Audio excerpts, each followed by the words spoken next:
Her small fist pounded against the frozen pavement, her voice cracking through the snow. "Why did everyone walk past me? I'm not trash." The words cut the night in two. Daniel Whitmore, a man who had never been to boardrooms or billionaires, stopped cold because their huddled-in rags was a child staring at him like he was her last chance. Would you have walked away or stayed? Tell me what your heart whispers. Snow drifted lazily through the streets of London on Christmas Eve, clinging to the cobblestones and the iron railings of Westminster Bridge. Daniel Whitmore, one of the city's most recognizable CEOs, adjusted the collar of his long coat as he stepped out of his chauffeured car. The night was supposed to be simple, a solitary walk to clear his head before returning to his penthouse where a table was already set with food he would eat alone. His life, though overflowing with power and wealth, had grown quiet and mechanical since his wife passed away. He was a man known for closing impossible deals, for transforming struggling companies into empires, but in his personal world, silence was the only constant. He walked past the festive lights strung across the streets, past the sound of bells echoing from St. Paul's Cathedral. Families hurried by, their laughter muffled by scarves, their arms full of last-minute gifts. It was a scene that might have warmed him once, but now only reminded him of what he had lost. His footsteps carried him away from the main square toward a side street less touched by holiday cheer. That was when he heard it so faint, he wondered if he imagined it a whisper curling through the air, fragile as the snow itself. "Sir, I just wanted to find my mom." Daniel froze mid-step. He turned, scanning the shadows behind a row of overflowing bins near a narrow alley. There, huddled against a wall of crumbling brick, was a small figure. A girl no older than 6, bundled in a coat that swallowed her tiny frame. One shoe clung to her foot, while the other lay discarded a few feet away. She had arranged flattened cardboard into a makeshift bed, her backpack shoved beneath her head like a pillow. The sight stole the breath from his lungs.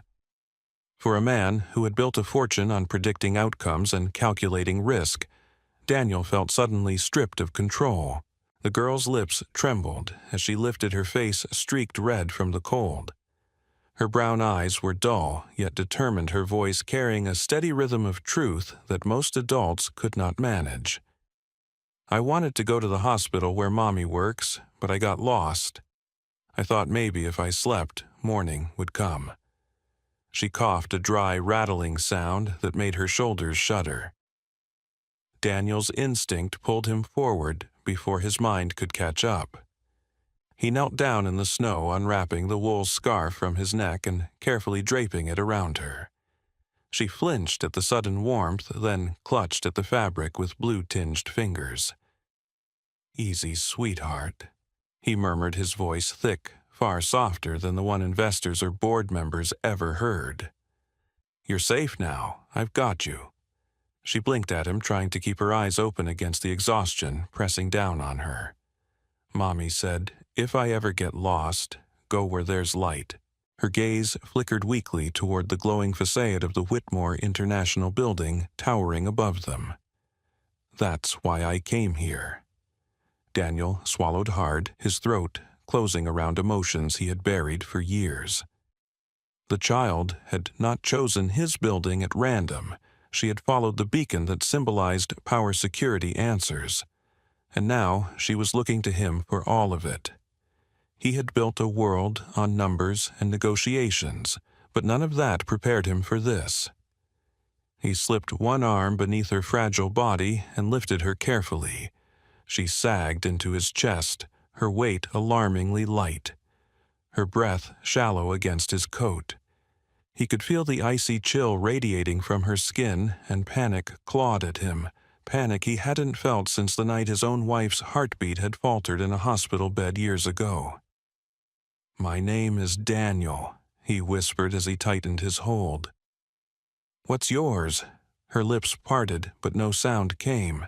She simply leaned into him, as if giving him her trust without words. That trust was heavier than anything he had ever carried. The snow fell harder now, a curtain of white muting the city sounds. Daniel shifted her carefully in his arms, pulling his phone from his pocket with one hand. His voice trembled as he spoke to the emergency dispatcher, giving the address, his words clipped with urgency. "I found a little girl outside in the cold. She's freezing, barely conscious. Please hurry." He ended the call and glanced once more at the spot where she had been lying, the cracked pink lunchbox beside the bins, the bent cardboard. It was not just a shelter. It had been her survival. He picked up the lunchbox with his free hand and pressed it against his side before striding back toward the main street. Within minutes, the wail of an ambulance siren sliced through the night, growing louder until red lights danced across the stone buildings. 2 paramedics rushed out, their voices sharp with focus, as they checked the girl's vitals. Daniel stood rooted, unwilling to release her, until one gently urged him toward the waiting stretcher. Even then, he lingered a moment longer, brushing a strand of tangled hair from her face. "Stay with her," one paramedic told him. Daniel nodded without hesitation. He climbed into the ambulance beside her, placing the battered lunchbox at her side as if it were treasure. The doors shut, sealing them in with the hum of machines and the urgency of trained hands. As the vehicle pulled away, weaving through traffic toward St. Mary's Hospital, Daniel Whitmore, the man who thought Christmas had nothing left to give him, tightened his grip around the little girl's hand and whispered almost to himself, "You're not alone anymore. Not tonight." In that moment, with the city's lights blurring beyond the glass and snow swirling endlessly outside, Daniel realized that his life built on control and calculation had just shifted on its axis. A child had appeared in the most unexpected way on the coldest of nights, and brought with her a truth he could no longer ignore. Sometimes the people who need us most are the ones we never planned to meet. The sterile brightness of St. Mary's Hospital stung Daniel Whitmore's eyes as he stepped out of the ambulance, still clutching the little girl's tiny hand.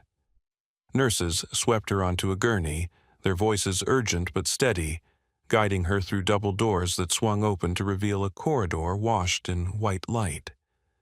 Daniel followed close behind his tailored coat, brushing against walls scuffed from years of stretchers rushing through.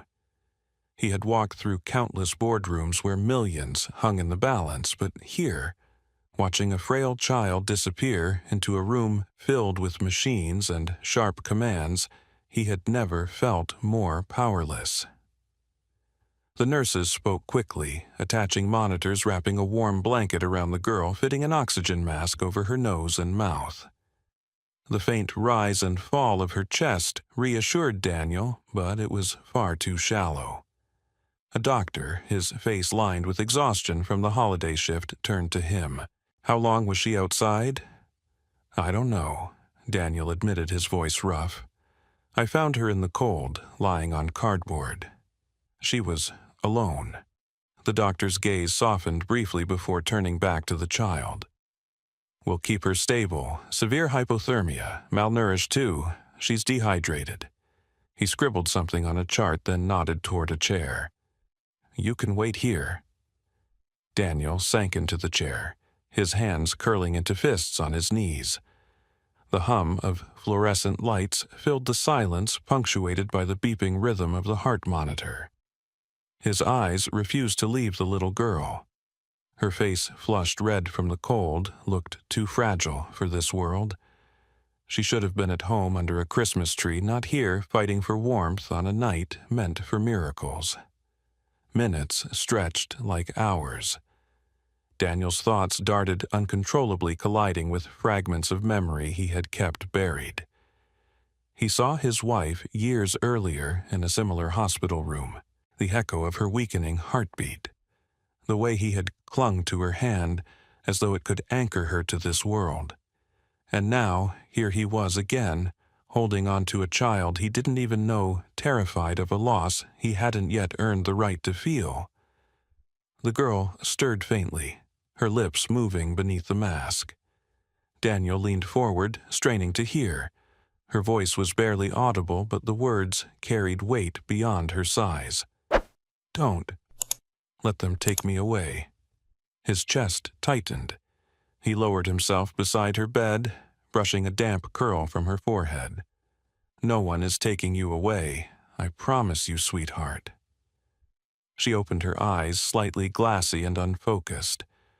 Mommy works here. She was supposed to come home. I was waiting, but she never did. Daniel's heart twisted at the raw honesty in her tone. She had carried herself through the freezing night with nothing but a fragile hope, an instinct to find the light. That thread of faith had led her to his building, as though the universe had decided to collide their paths. Do you remember your mother's name? He asked gently. Her fingers twitched against the blanket, trying to form letters in the air. She wears a blue jacket. It says St. Mary's. I think her name is Anna. The effort exhausted her, and her eyelids fluttered shut again. Daniel sat back, absorbing her words. Anna? A nurse, maybe. A staff member here lost somewhere in this maze of corridors. He stood quickly searching for the doctor. She said her mother works here, Anna, in a blue jacket. Can you check the staff records? Maybe she's still on shift. The doctor hesitated, glancing at the girl, then at Daniel's expensive watch glinting under the light. I'll see what I can do, but tonight's been hectic. We had an unidentified patient brought in earlier, collapsed in a staff stairwell, mid-30s, no ID. She's in intensive care. We don't know who she is yet. The words cut through Daniel like a blade. Unidentified, mid-30s, a woman who might never wake up. He glanced back at the child, her small chest rising with each shallow breath. Was this the truth that had brought her here, staggering through the snow toward the glow of his building? As the doctor disappeared down the hall, Daniel returned to the girl's side. He didn't know why it mattered so much why this child had broken through the fortress he'd built around himself. But in her fragile voice, in her trembling grip on life, he heard something he had once lost, the refusal to give up, even when the world turned cold. Hours bled into the night. Nurses checked her vitals.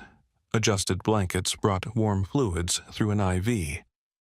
Daniel stayed rising, only to pace the hallway, then returning to her side as if tethered by an invisible string. Through the small window in the door, he saw other families gathered around beds, whispering prayers, sharing hope. He envied them. Hope had long ago become a foreign language to him. But when the girl stirred again, her fingers reaching for the edge of the blanket, he leaned closer. She whispered something he almost didn't catch. Did I get it right? Is this where Mommy works? His throat ached. He reached for her small hand, wrapping it gently in his own. Yes, he said softly, though he could not be certain. This is St. Mary's. You're safe now. Her grip tightened faintly, as if clinging to that reassurance, to the promise of safety she had been chasing through the snow. For the first time in years, Daniel felt the stirrings of something unfamiliar, pressing against the grief he carried. It was small, fragile, but it glowed nonetheless. It was hope threading itself back into his heart through the hand of a child who refused to let go. The night deepened, and outside the window snowflakes spun like sparks under the street lamps. Inside the hospital, the rhythm of machines filled the silence with an uneasy lullaby. Daniel did not move from the girl's side.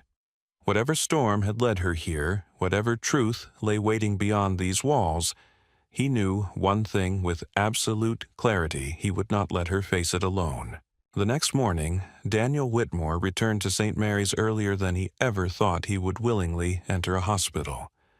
The December sky was still dark, the streets outside hushed beneath fresh snow, but inside the hospital a different kind of silence lingered, one of waiting. He carried 2 paper cups of coffee, one untouched in case the little girl stirred awake, though he doubted caffeine was the comfort she needed. He paused in the doorway of her room. The girl, he had learned her name at last. Sophie was curled beneath the blanket, her small hands wrapped tightly around the scarf he had given her. Even in sleep, she seemed to clutch it as if afraid it might vanish. He stood for a moment, allowing himself to take in the sight of her fragile chest, rising and falling before a nurse approached with a clipboard. "She's holding steady," the nurse said quietly. "Warmer now. We'll keep monitoring her." Daniel nodded, relief flooding him, though he did not say it aloud. His life had been one of numbers, results, and certainty. He was not used to resting his faith in a child's pulse. The nurse hesitated, then lowered her voice further. "Mr. Whitmore, about what you asked last night, the unidentified patient." She glanced at the sleeping girl before continuing. "The woman we admitted matches her description. She was found collapsed in the stairwell after her shift. No ID, no family listed. Her badge was missing, but staff recall her Anna Bennett, pediatric nurse. She's in intensive care." The name struck Daniel with a jolt that went beyond recognition. Anna Bennett. He knew that name, though. The memory came to him not as fact, but as a sudden sharp echo.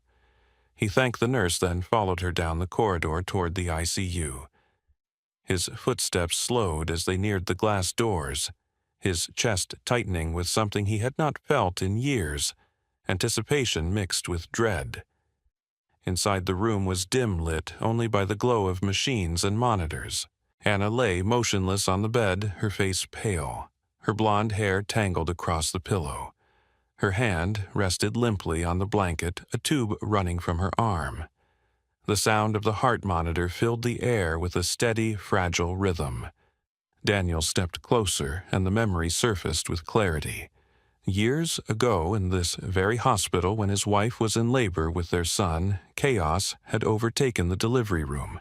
His wife's blood pressure had plummeted, her voice weak with fear.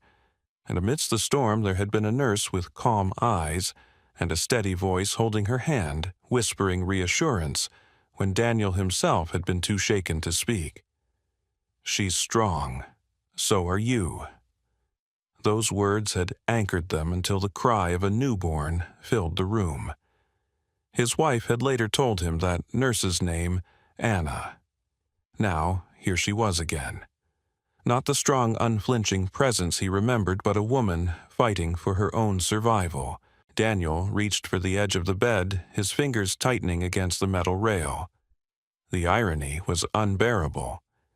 The woman who once steadied his family was now broken and alone, with only a child wandering the streets in search of her. He lowered himself into the chair beside her bed. "You were there," he whispered, his voice trembling despite himself. "You helped my wife when I couldn't. You brought my son into this world, and now your daughter found me." He pressed a hand to his mouth, forcing back the tide of emotion threatening to spill. For the first time in years, he felt as though the past had folded back on itself, demanding that he face it. When he returned to Sophie, she was awake, her brown eyes wide and tired. She blinked at him, searching his face for answers. "Did you find her?" she asked, her voice hoarse.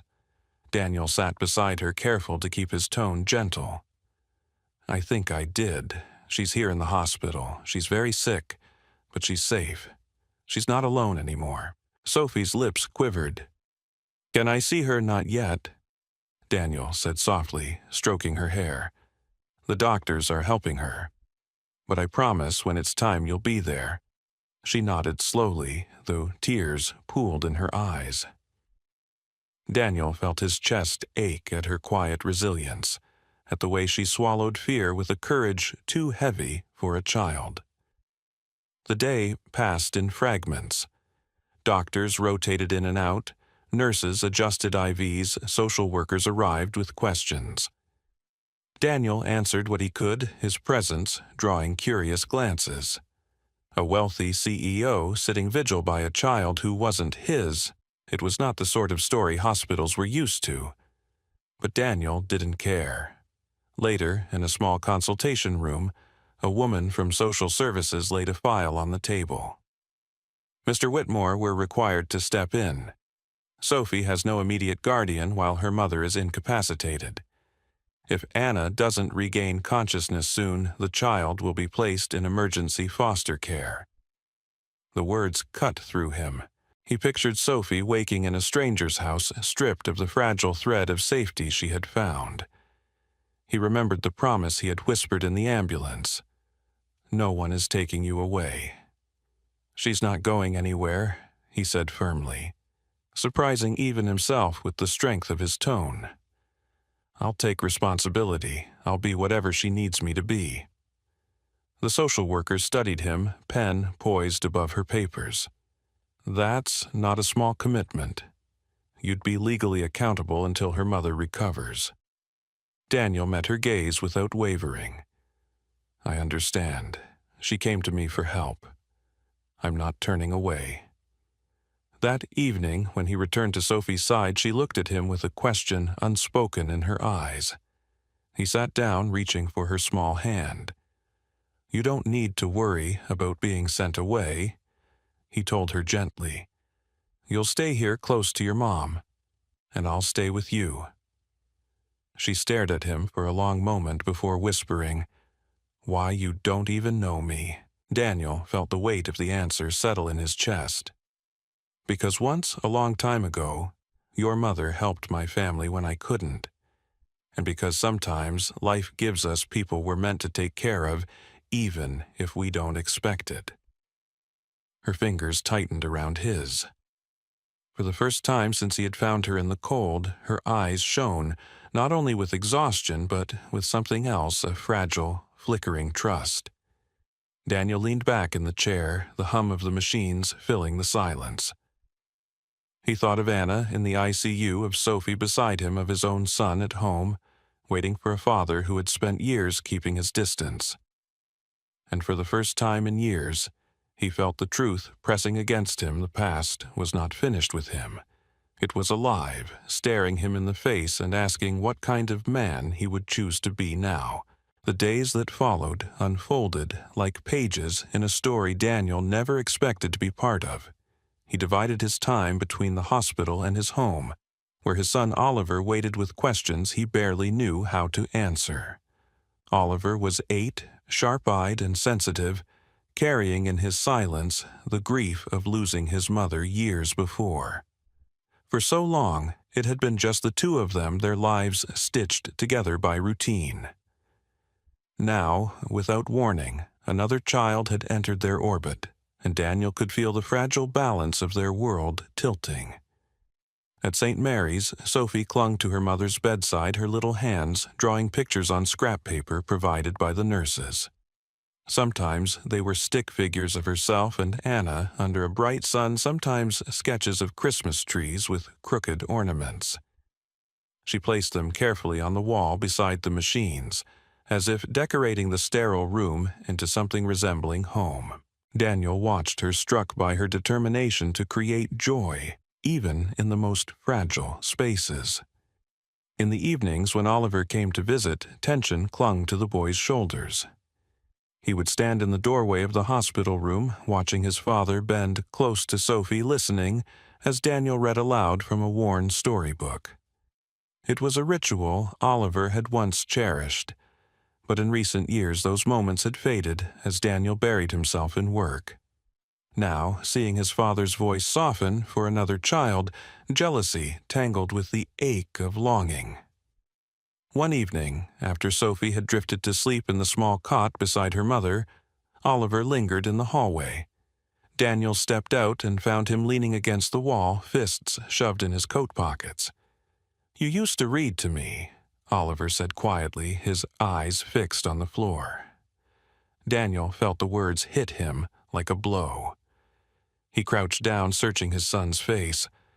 "I thought you were getting too old for bedtime stories."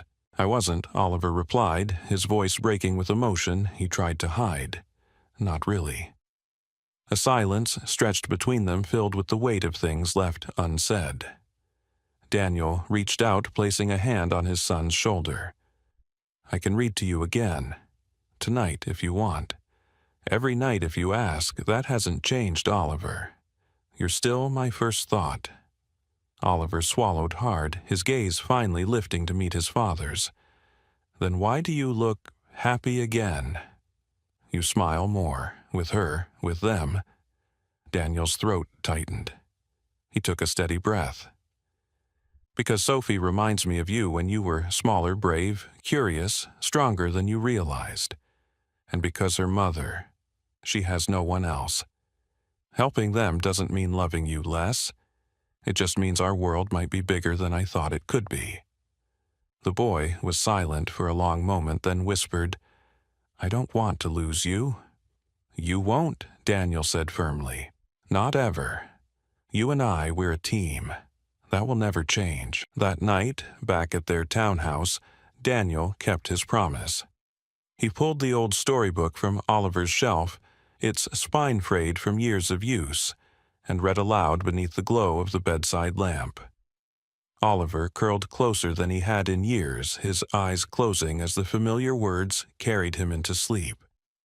When Daniel closed the book, he sat for a long time, realizing how easily he had let precious rituals slip away, and how deeply he wanted them back.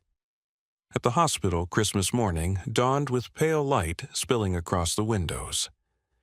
Daniel arrived with a small tree hastily decorated with paper snowflakes he and Oliver had cut the night before.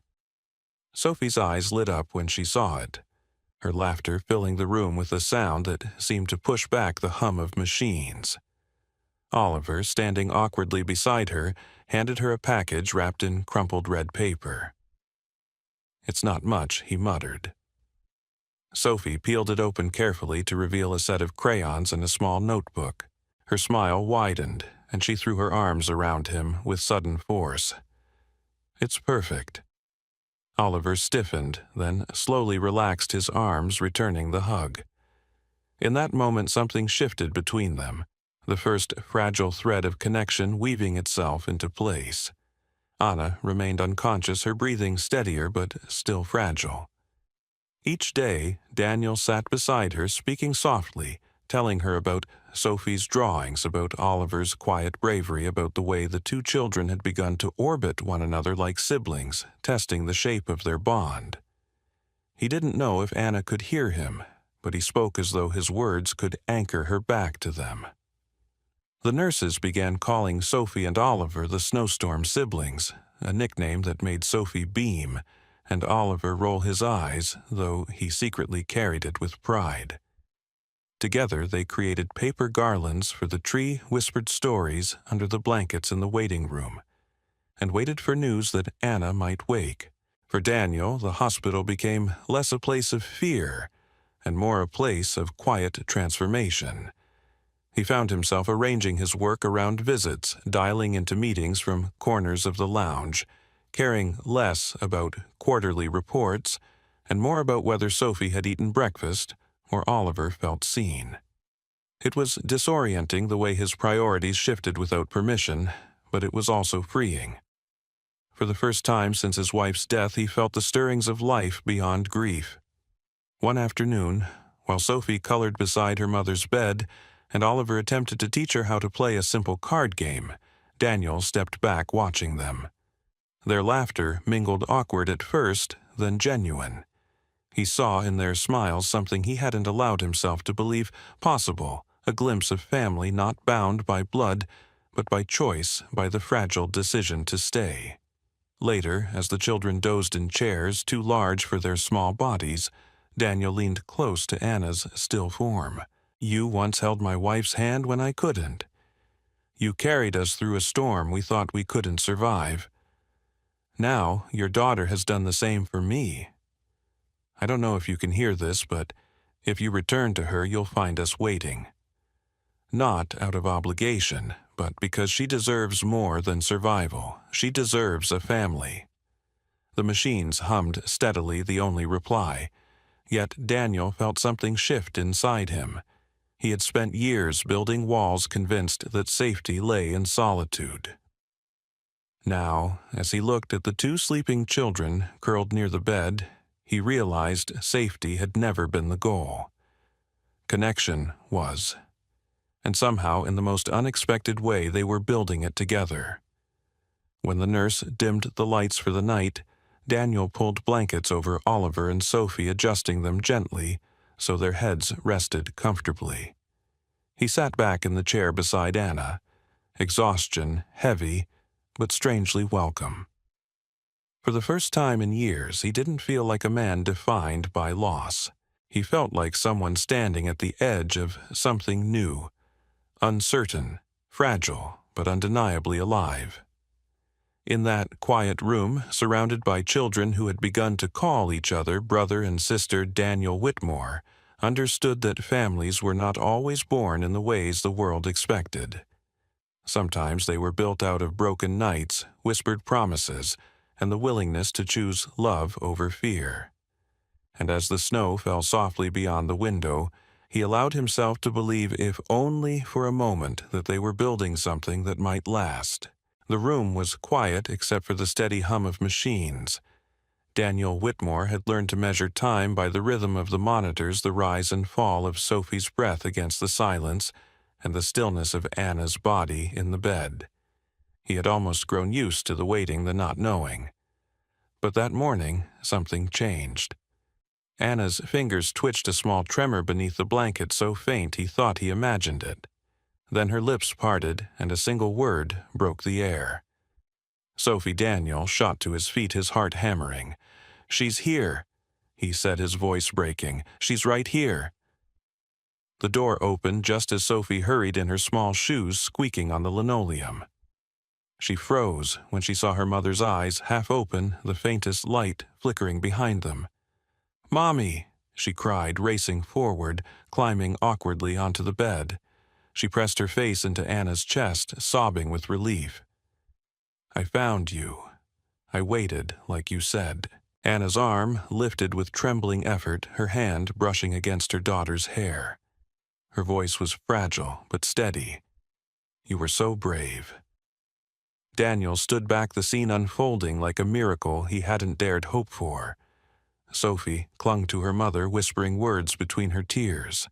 The machines continued their measured chorus, but the room felt transformed, charged with the unexplainable power of a promise kept.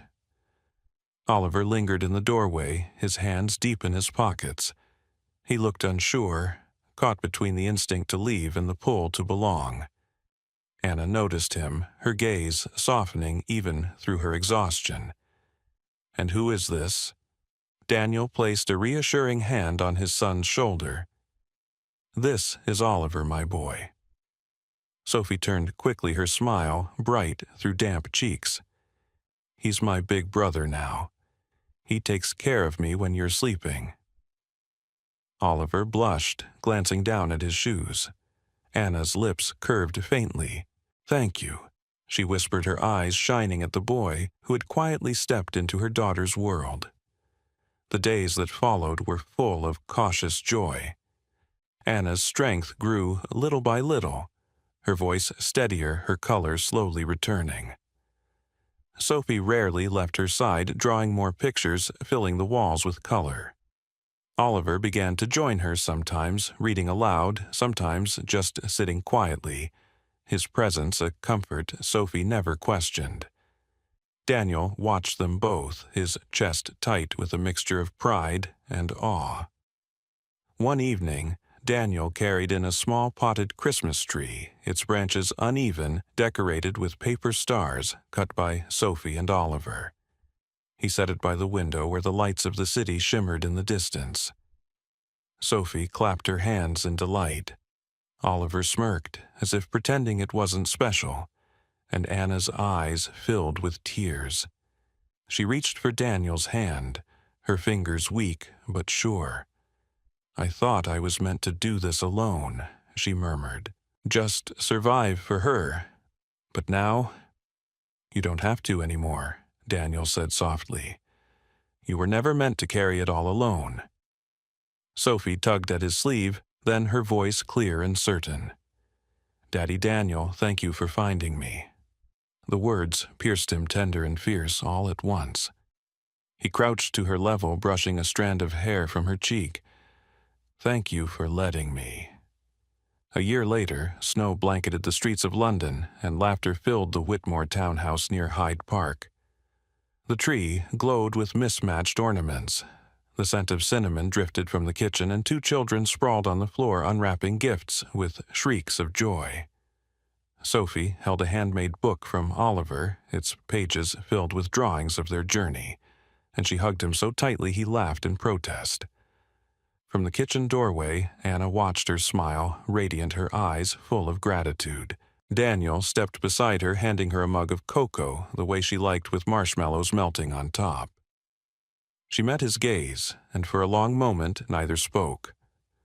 Words weren't needed. Daniel thought of that night a year ago, of a child huddled in the cold, and of how everything had changed because she had followed the light. He had believed his life was over, closed off, defined by loss. But here they were, a family rebuilt from brokenness, not by blood or chance, but by choice. And as the snow fell softly against the windows, Daniel knew they were no longer alone. They were finally home. On that cold Christmas Eve in London, Daniel Whitmore believed his life had settled into a pattern of silence and loss. A man who once commanded boardrooms with confidence now carried only the emptiness left behind by grief. Yet fate intervened when he stumbled upon a child, Sophie, sleeping on discarded cardboard, her tiny body fighting against the freezing night. That single encounter unraveled the walls he had built around himself and forced him to face a truth he had long denied. Even the strongest among us need connection, and even the most guarded hearts can be broken open by compassion. Through Sophie, Daniel was drawn into a story he never expected to live. She wasn't just any child. She was searching for her mother, Anna Bennett, who lay unconscious in the very hospital Sophie had tried to reach. And Anna wasn't a stranger to Daniel either, years before she had been the nurse who held his wife's hand in a moment when he could not. The invisible threads of the past had woven their lives together once, and now those threads returned, pulling them toward one another again. What began as an act of responsibility soon became something deeper. Daniel stayed at Sophie's side when others might have left. He watched Oliver, his own son, wrestle with the fear of being replaced, and together they found healing in learning how to open their world to someone new. Sophie and Oliver, once strangers, began to laugh, play, and even fight like siblings, discovering strength in each other's company. Anna's slow recovery mirrored Daniel's own journey. The man who once believed his heart had nothing left to give found himself reawakening to love, hope, and the meaning of family. When Anna finally opened her eyes, the miracle was not only medical, it was emotional, spiritual. Her daughter's determination had brought her back, and Daniel and Oliver had been there to welcome her into a new life. 1 year later, the Whitmore home was no longer empty. It was filled with the sounds of children laughing, the glow of mismatched ornaments on a Christmas tree, and the warmth of a family built not by bloodline, but by choice. The lesson from their journey is powerful family is not always defined by names or documents, but by the people who choose to stay. It is about the hands we reach for in the storm, the promises we keep even when no one expects us to, and the courage to love again after pain convinces us it's impossible. Daniel's life reminds us that sometimes the miracle we are waiting for doesn't arrive in the form of success or wealth. It arrives in the form of a small voice in the dark, asking not to be left alone. For each of us, the invitation is the same. In our everyday lives, we may encounter people who feel unseen, abandoned, or hopeless. We can choose to look away, or we can choose, as Daniel did, to step closer. The act of staying, of caring, may change not only their lives, but our own. If this story touched you, I'd love to hear your reflections. Have you ever experienced a moment when helping someone else unexpectedly changed you? Share your thoughts in the comments below, and please don't forget to subscribe to our channel. Your support inspires us to continue bringing stories like this, stories of hope, resilience, and second chances that remind us all we are never truly alone.